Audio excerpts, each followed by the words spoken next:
I chose my children over my marriage. My name is Daniel Foster, I'm 44 years old, and for a long time I believed I understood what marriage was supposed to be. I'd already lived through loss. My first wife, Melissa, passed away from cancer 7 years ago. From that day forward, my life revolved around raising our 2 kids.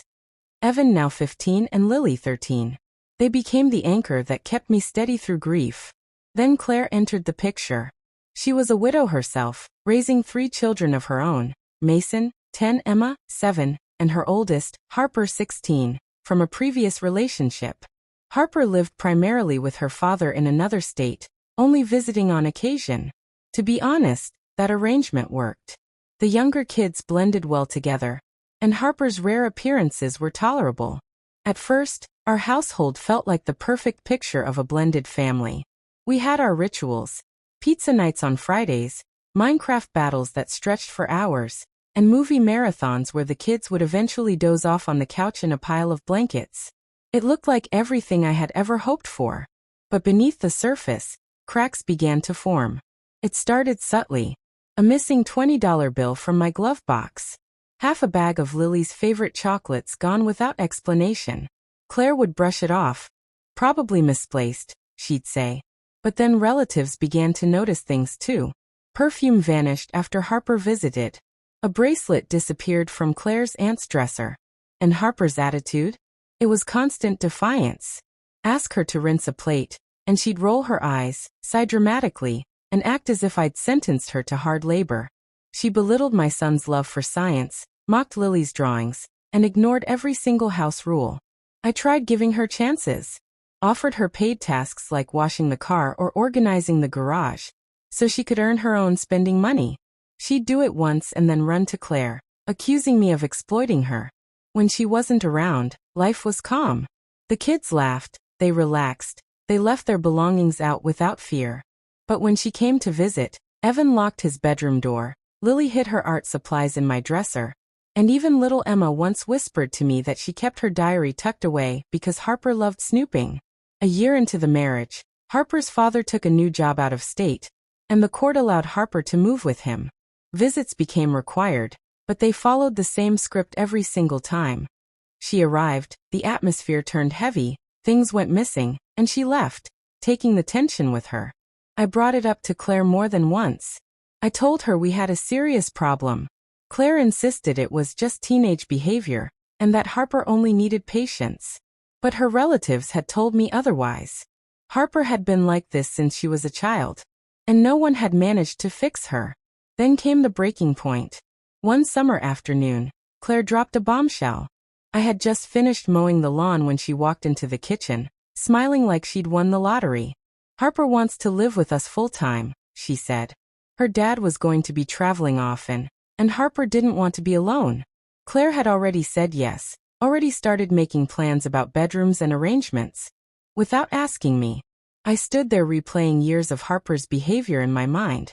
The thefts, the disrespect, the way my kids shrank away whenever she was around. I told Claire we couldn't just bring her in full-time without confronting these issues first. Claire brushed it off. It'll be better once she's here permanently. She won't feel like a visitor anymore. That night, I sat my kids down. How would you feel if Harper lived here all the time? Evan's answer came instantly. No way. She stole my switch. Lily's was quieter but more powerful. I don't feel safe when she's here. That was all I needed. I told Claire flat out, if Harper moved in, I would move out with my kids. Claire accused me of putting my kids above hers. I corrected her. I was putting my kids above someone who had consistently disrespected them and made them feel unsafe. Within 2 weeks, I had signed a lease on a small apartment.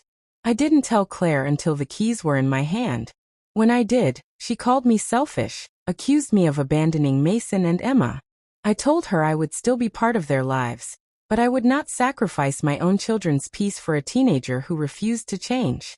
Our first night in the apartment told me I'd made the right choice. Evan left his headphones on his desk without locking them away. Lily spread her paints out on her desk for the first time in years. It wasn't a big home, but it was calm. Claire tried to pull me back. Constant calls, texts, even showing up at my door. But she never acknowledged Harper's behavior.